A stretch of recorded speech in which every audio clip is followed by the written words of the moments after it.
Welcome to Fuzzy Dragons. My name's Jen, and this is the finished version of the tiger, which I started a couple weeks ago, I think, and I posted the first part. I'll try to remember the link above, the previous video. I usually forget, but I'll try this time. But anyway, so yeah, this is the third time we do this voiceover. It's driving me insane. It really is.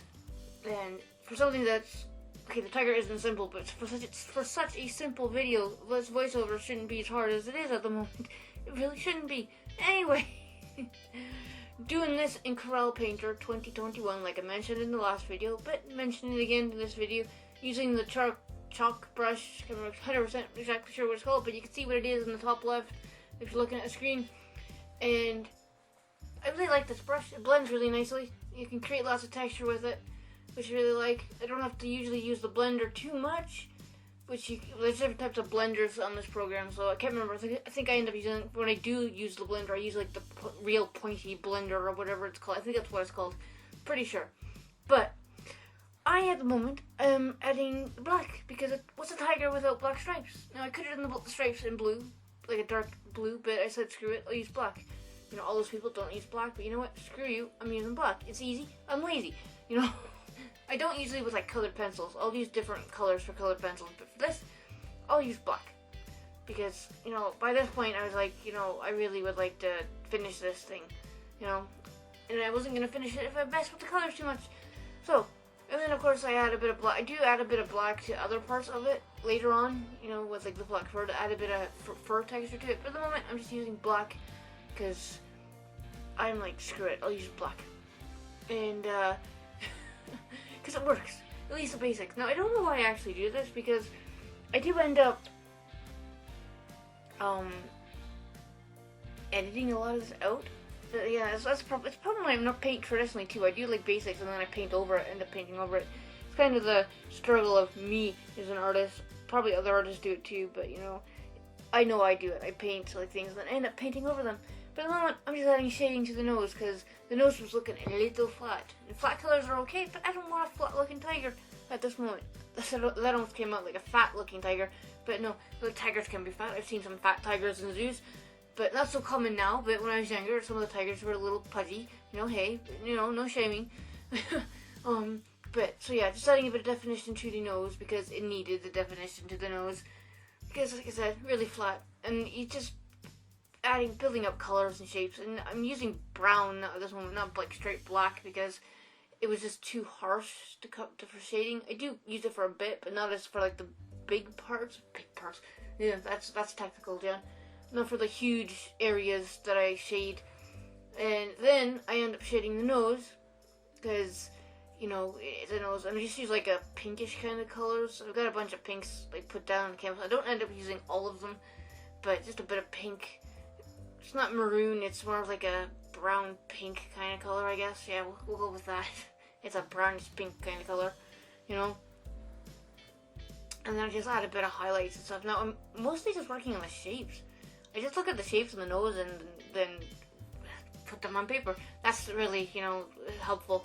This is why I don't do digital tutorials, because, you know, I don't know how to explain things digitally. Oh, traditionally, yeah, okay. I could probably maybe be helpful traditionally. Maybe. Sometimes. I have in the past, but maybe not so much now. I don't really know. But digital, I'm just winging it. Whatever works for me. Really. You know? And I'm probably doing things completely wrong. But you know what? It works for me. Now, when I work 3D, I do actually look up how to do things because it's easier, you know, doing things 3D if you kind of know what you're doing. Or watch somebody that knows what they're doing. But, so don't watch me for traditional, or 3D, or digital work. If I was doing traditional, okay, maybe. You might learn something, maybe. If I'm in a more talkative, educational voiceover, rather than me just rambling as usual. But, see, like I said, I'm just building up the shapes of the nose. It's pretty basic, you know, it's not too hard. Well, it isn't too hard, it's just tedious, really, more than anything. And add a bit of black. I'm probably using black at this point, outline to the nose to make it kind of blend into the underside of the nose better, you know. But yeah, it is tedious. I will admit that. but so it's kind of boring to look at because it's me working on a nose, you know. But I will, maybe speed this up. I don't really know, but it is a nose, so I think this is literally actually sped up because this is about I don't know, 10 hours or more of footage. More than that. Oh, probably more than that. Probably more like 15 hours of footage that I've got to condense into a smaller thing. This is the problem when you work, just video in huge chunks. You end up with a lot of footage you gotta edit, which sucks. But yeah, so now, move on from the nose. And I'm onto the muzzle of the tiger, which is white, obviously. Well, it's not always white, usually it is. But obviously you get different genetic kind of morphs of tigers. Not so much a morphs, but genetics kind of mess of tigers. So they could be like a pale kind of color rather than white. But yeah, so just adding shadows.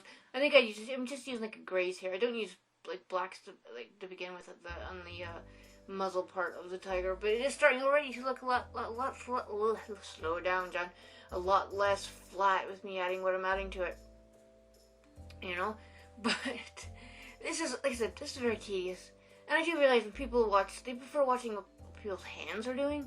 And I get that. And I actually am thinking about how I've actually sort of figured out how I can film what my hands are doing on the tablet and what you're seeing on screen. So then I could probably insert the footage of my hand on the tablet onto the footage of what you're seeing at the moment. Obviously not right now. Maybe in the future I'll do it. So it's like in a corner or whatever, so you can see kind of what I'm doing. Because some people like seeing what hands are doing. To me, I'm not bothered, but I know some people do like seeing what hands are doing. Especially if you're more traditional art based, you kind of want to look at what people's hands are.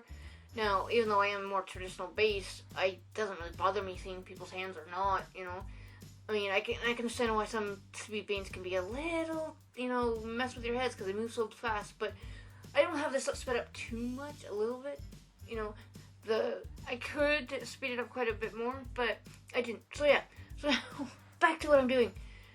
I am adding more color to the chin because it looked a little odd. I'm just back. See, it's just me going back and forth, seeing what I'm doing. It's pretty much what it is, and then I go from there, and it's just back and forth, so hey.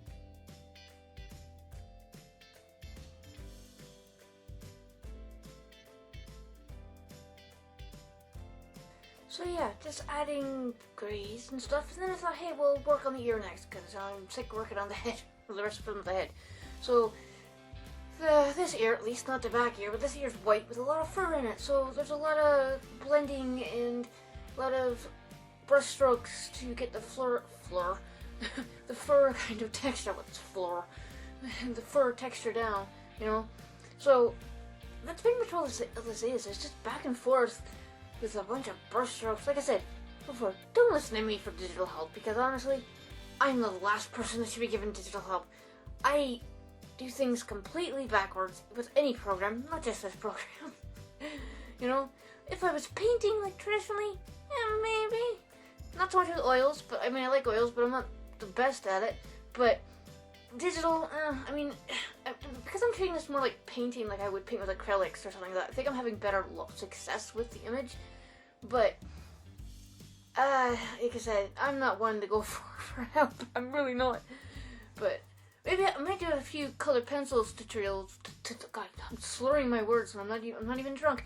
No, to see what to see if I can help somebody. Just simple ones. I'm not doing a huge piece because it would take forever. But I've got some black paper I want to try. It's actually sitting right in front of me. I can see it. I want to use it, but I'm not 100% sure what I want to use it with or put on it. I'm not sure. I mean, obviously with colored pencils, but I'm not sure what I want to draw. But yeah, so you see here, it's just a bunch of brush strokes back and forth. I put the shadows in first, and then I put the brush strokes over the top. So it's really, that's all this is, me repeating over and over and over again. So, I mean, it gets kind of tedious, actually, but a lot of art is tedious if you think about it. Not just digital. A lot of art is tedious, and, paint, especially with, like, graphite or pencil, it takes forever sometimes. So this doesn't have to take forever, but I'm kind of using it in a traditional way, or trying to, so that's why it takes a little longer for me to do. But the end product is hopefully worth it. I'm not 100% sure. I'll, hopefully, with the end, I hope I'm done and it looks like it looks okay. I'm crossing my fingers to, that it doesn't look like complete and utter crap. that's at least the idea, hopefully, maybe, I don't really know. You can be the judge of if it looks like complete and utter crap, but this isn't finished, and it doesn't hopefully look like complete and utter crap, like I said, but I actually am happy with the way it looks and the way the texture looks, don't get me wrong, and I keep hitting my foot on a book, that hurts, anyway. So this is the finished tiger, and I did have a background on it originally, like it's a very basic background, but I didn't like it, so I got rid of it. I gotta remember to work on the backgrounds first, so they kind of tie together more with what I'm drawing, hopefully. I'm crossing my fingers in the future if things kind of look, that I keep just improving, that's the idea at least. But, so, yes, thank you for listening to me ramble again, and I don't even remember what I was talking about. That's how much I was rambling about, complete and utter crap again, but that's just me. So yeah, what am I supposed to say? Oh yeah, like, subscribe, ring the speak slower, Jen. Like, subscribe, ring the little notification bell to know when I update the next video. Leave a comment if you want. It would be nice. You don't have to, but hey, it would be really appreciated and make my day. So yeah, the next thing I'm drawing, I have no idea. Possibly a dragon, possibly a horse. I haven't really decided yet. I'm not 100% sure. I don't know. I've got a bunch of ideas. But yeah, so please come back and see the next video, which might be Wednesday, might be Saturday. I don't really know yet, because I don't know what I'm doing. But, because things are all up in the air, especially with my shoulder being messed up. But yeah, so, sorry, I'm done talking. So yeah, hopefully done talking. Okay, bye.